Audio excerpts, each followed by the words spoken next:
Child's Play is the latest horror remake to happen because Hollywood seems to be out of ideas, so they always go back in the past, drudge something up, and just bring it to life once again. This film takes place in a world where these AI dolls named the Buddies are a big craze by the nation. Everyone seems to want one, even though they all kind of admit that it looks a little creepy, but they still like what the tech can do. This mother named Karen Barclay feels bad for her son because he's having a hard time after their move, so she gets him one of these dolls so they can kind of make fun of it, but also just see what it can do. And he seems to really be taken by this doll until the doll that names itself Chucky starts to short a few circuits and starts to go a little crazy. Child's Play has always kind of been a part of my life, sort of. I watched the first movie when I was like 11 years old, 11 or 12, and I remember even thinking that that was a really cool idea for a horror film. I recently rewatched that film and the entire series, which I had never seen before seeing this, and I gotta say, the series has its ups and downs, but I gotta say that last film, Cult of Chucky, is actually pretty good and kind of nuts, and I was really excited to see where they could go with that. Unfortunately, Orion decided to just take the idea because they own the rights to remake the original film and just make their own Hollywood remake right now. Don Mancini, the original writer of that film, is still doing the straight-to-DVD stuff. He's working on a sci-fi show right now, which is a continuation of what he's doing, but Hollywood is just going to make their big version without his creative input whatsoever, or to just not make these movies and just let him have his own thing. Nah, why would they do that when they can make money off of Child's Play? So the making of this movie is really disrespectful to the original creator and what he's doing with his series right now, but that's really besides the point at this point. The movie's already out, it's been made, people have seen it. So what did I think of it? A guy who just thinks the Child's Play series is a lot of fun and nothing really too outstanding or groundbreaking in the Hollywood industry. It's just kind of a fun little horror film series that occasionally has some really bad bumps.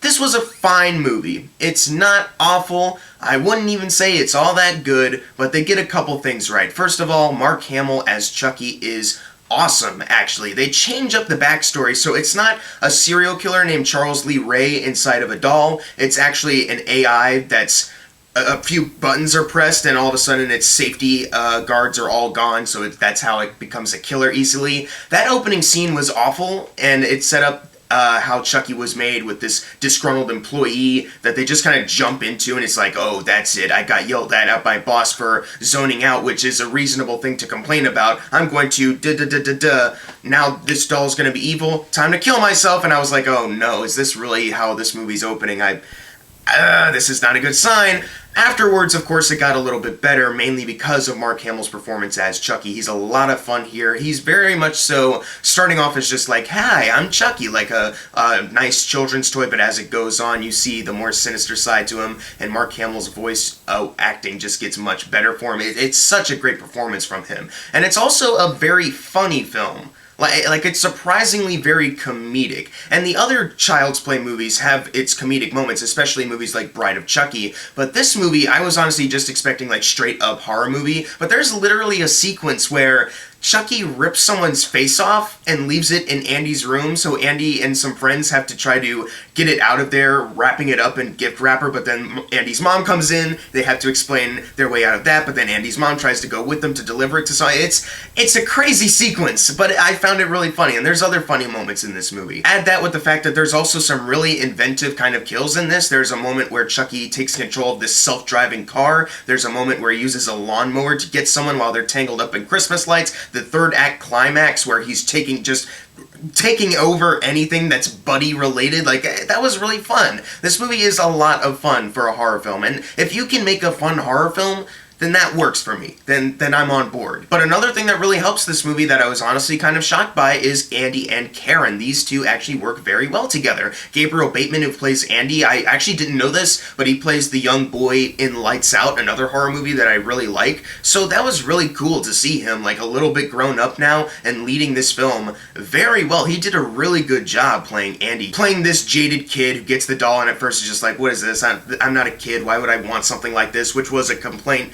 that people had before they saw the movie. So of course it's natural to assume that this movie addressed that all along, that the doll is creepy and the kid wouldn't want it. But of course Andy starts to like him because he could do so many cool things that a usual buddy doll couldn't do. Which at first is kind of cool, but then transitions into later bad things. But I like that kind of dynamic. And also Aubrey Plaza as Karen. I really like Aubrey Plaza as an actress. Love her on Parks and Rec, but I didn't really know how she was gonna do as Karen Barclay.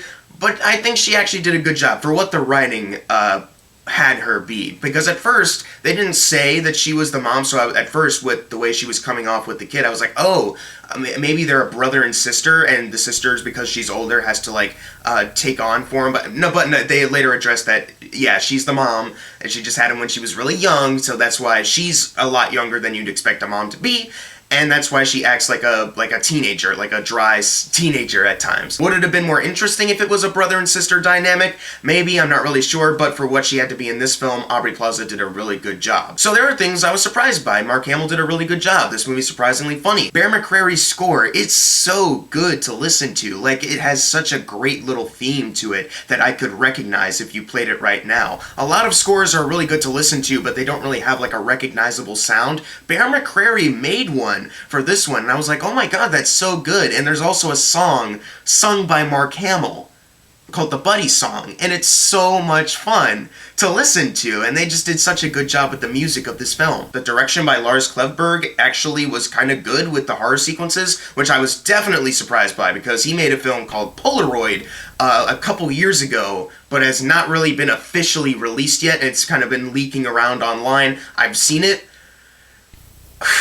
Let me just tell you this, if it comes out theatrically or straight to DVD this year, to the US at least, it'll be on my worst list for sure of this year. But it was nice to see him kind of rebound and actually do a really good job behind the camera. And the two characters, Andy and Karen, I also liked how they treated them. Like, I was honestly surprised by a lot of things in this movie that led to me having a good time overall. However, I can't really say that this is a movie I legit like because it's actually a good movie. It's a movie I like for a lot of different reasons, but not really because it's overall a good movie. It could have been, but there's certain things weighing it down. First of all, there's a problem that I have with the first Child's Play movie that once again continues here. It's that they don't really delve into the missing father aspect of this. In this one, they show a picture of him, and Andy's like, oh, let's get away from that. And in the original film, the throwaway line is that Chucky said that he was sent by Daddy to play with me, but they never really delve into that or have that be a major part of the theme or anything, and this movie once again doesn't do that. If you had to remake this movie for any reason, you could try to delve more into that side of it. But they once again didn't, and it's another throwaway thing that is supposed to explain why Andy likes Chucky so much, because maybe it's like the dad that I'm missing, kind of, but they don't really go for that angle again. It's just, it's there and then it's gone and it's whatever. I think it would have made the characters more interesting and the situation a little more interesting. Like, how about he gets the name Chucky this time because that was his dad's name, and I don't know, something like that. Because this movie actually doesn't really have a lot to do with Child's Play. Charles Lee Ray is not in this film, and the way the Buddy doll gets the name Chucky is literally out of nowhere, so it really doesn't have that much to do with Child's Play. The fact that it's an AI robot doll now, like, this movie didn't have to be a Child's Play movie. They could have literally named this movie Buddy and then changed the look of the doll to something else, like one of those little toy robots that you usually see nowadays, and then change the names of all the characters, and you wouldn't have a movie that's Child's Play. You would have something else. That's how kind of different this movie kind of is in a lot of different ways, so I'm kind of surprised that it's a Child's Play movie. It's not really one of those things where it's like, it's a true, proper remake because it took the original and made it something new. It's not really like that. It's just that they took the original idea of it and then spun it off to make their own thing that almost doesn't feel like Child's Play anymore, so it's not really a remake. Brian Tyree Henry plays Mike Norris, the cop in the original Child's Play movie that was hunting Charles Lee Ray. Now that there is no Charles Lee Ray, he doesn't really have that much to do except hang out with his mom and make some jokes, and he was a fun addition for that beginning part, but the whole time, it's kind of building to something that I wasn't sure they were going to do, but they did. They were building up to something that affects him in like the last 10 minutes of the movie, and all of a sudden he's got a new driving force. But once he gets there, it's completely brushed over, and it doesn't really feel like his character was impacted all that much. So it really kind of detracts from his character, and I don't really know why you need a Mike Norris in this film after that. If you're not going to have Charles Lee Ray, and you're going to gloss over his big driving force in this film once you eventually built up to it, then what's really the point? Another thing I had development-wise is that Andy's friends that see Chucky and are like, whoa, that's so cool that he can say swears and do stuff. They don't really have a lot of development either. It's just Andy sees them out his window one day, and then all of a sudden they just walk by in the hallway once, and they're like, oh, this is cool, and they start hanging out. They don't really have a lot of character. There's literally one time where one of them is like, hey, this is how, like, a robot apocalypses start, just letting you know we probably shouldn't be messing with it. but then they just keep messing with it, so they make stupid decisions. And there's another thing that's kind of tied to Mike Norris's character. They all of a sudden have a new idea. It's like, what if this is happening? That, of course, like Mike Norris's thing, gets glossed over immediately. So it's just kind of like, what's the point, you know? And there's this guy that's kind of bullying Andy that all of a sudden cares about him, wants to be his friend, help him out. So there's a lot of rushed development issues. The father thing that once again is brushed under the rug. Mike Norris's driving force. The friends of Andy. Also, a lot of this movie takes place at this place called Zedmart. That's where these buddy dolls are supposed to be really popular. But every time they cut there, it looked like a thrift store. But later in the film, they're having like this big Buddy 2 launch with like a guy and a mascot coming in. It's like a corporate sponsored event with just like this one stand at this thrift store. And like 20 people are like behind like a barrier and they're just like crashing through it, but it's only like a crowd of 20 people.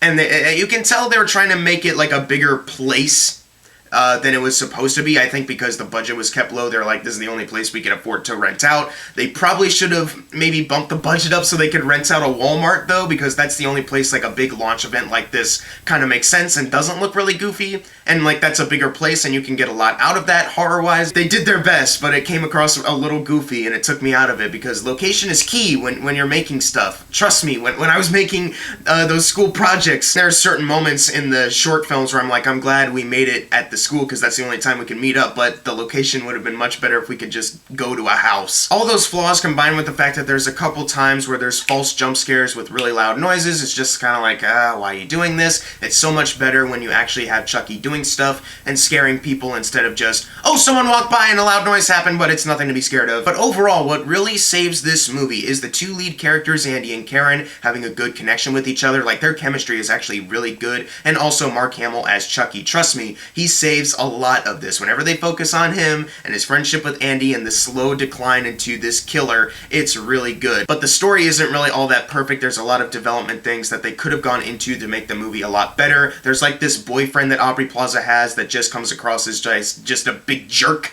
at a lot of points, but then there's one scene where he's like, why does he hate me so much? So they could have made something kind of interesting there where he's like, I want to like Andy, but he's driven me to like my limit. But it just always seems like he's a douchebag from the start, so even that doesn't work. But overall, I had fun with this movie. It's a guilty pleasure for sure. It has its issues, but could I watch it again? Yeah, and sure, it's disrespectful that this movie was even made when Don Mancini is still working on his thing, and this movie's clearly taking some attention away from that. But at the end of the day, it's a fine, fun horror movie with Chucky. It's not the Chucky that we all know. It's not Charles Lee Ray, and it's not even really Child's Play. They could have named it Buddy, and it would have been like a much better idea for them, but whatever, they made a Child's Play movie, so I guess it technically counts as one now. I'm gonna give Child's Play a C+. Did it need to be made? No, but it was fun while I was seeing it in theaters. I saw it with friends and we had a good time with it. It has its issues for sure, like a lot of other movies, but at least this movie was entertaining at the end of the day. There's a lot of movies out there that aren't entertaining out there, that have a lot of issues and are just kind of mediocre. So I'm happy that we have this movie that has its issues, but at least I could watch it again and say it's fun. But if you've seen Child's Play, leave in the comments below what you thought of it, and as always, thank you guys for watching. Make sure to subscribe. I'm Jackson Fulcher. See you guys next time.